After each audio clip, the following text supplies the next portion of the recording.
Mesdames et messieurs, je suis très heureuse d'ouvrir les travaux de votre séminaire pour la deuxième année consécutive.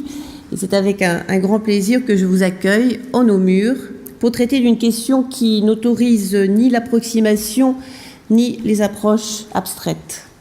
L'adoption engage l'individu dans ce qu'il a de plus fondateur, de plus structurant. C'est vrai pour les enfants, mais ça l'est aussi pour les parents, bien sûr. Il importe donc d'aborder la question avec sérieux et délicatesse. Chacun de vous le sait, est habité par cette responsabilité. Vos actions sont réfléchies et empreintes de générosité. Il faut cette double exigence pour permettre à l'enfant de s'affirmer et de s'épanouir. L'État soutient votre action et il sait compter sur votre professionnalisme ainsi que sur votre engagement. La protection de l'enfance et le principe de subsidiarité guident de longue date l'action de la France en matière d'adoption internationale. Cela nous conduit à privilégier une approche globale qui favorise le maintien des structures familiales, prévient l'abandon et accompagne la parentalité. Rares sont les pays d'accueil à se montrer si attentifs aux conditions mais aussi au contexte de l'adoption. Notre réseau de volontaires de l'adoption internationale, unique au monde, traduit la volonté française de protéger l'enfance et d'inscrire la politique d'adoption dans une logique de coopération avec les pays d'origine. 5 volontaires sont aujourd'hui en poste, à Madagascar, en Éthiopie, au Vietnam, en Haïti et en Inde. 5 jeunes femmes dynamiques et engagées. En lien avec les autorités locales, elles définissent et mettent en œuvre des programmes de lutte contre l'abandon des enfants. Elles proposent des formations et des aides aux jeunes mères célibataires ou encore une prise en charge des enfants des rues. La même logique de coopération inspire la mission de l'adoption internationale qui facilite la mise en place ou la consolidation dans les pays d'origine des autorités centrales pour l'adoption internationale. À la faveur de ces actions et en raison de l'augmentation du nombre de pays adhérents à la Convention de La Haye de 1993, les formes de l'adoption évoluent. Tout d'abord, le nombre d'adoptions internationales diminue en France. Il y en a eu 1569 dans notre pays en 2012 contre 2003 en 2011. Une diminution partiellement compensée par la hausse des adoptions nationales.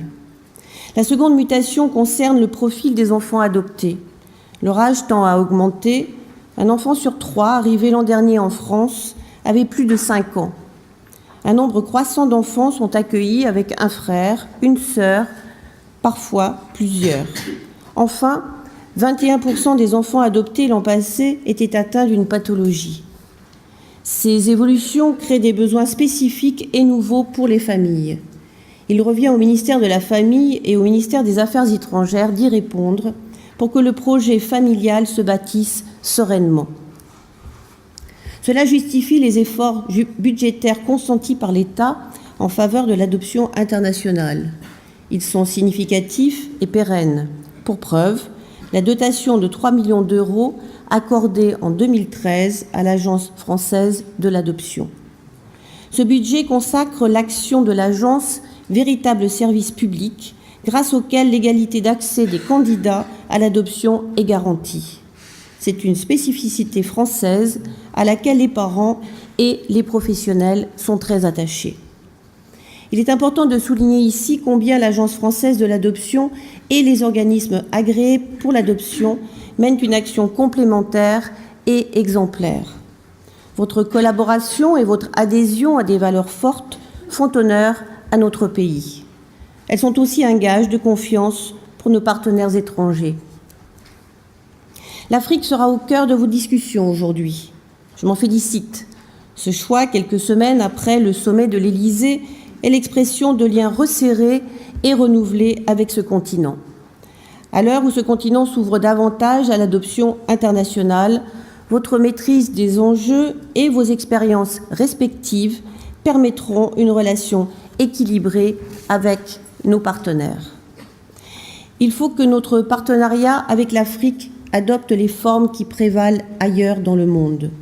Nous prendrons notre pleine part à cette ambition.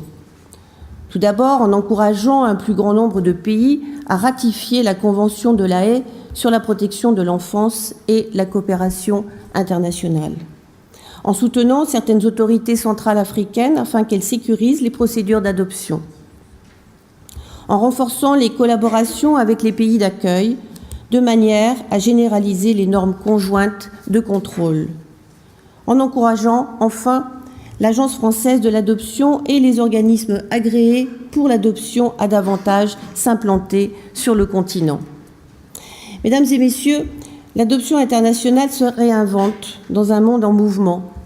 La confiance, la transparence et l'intérêt commun en sont renforcés.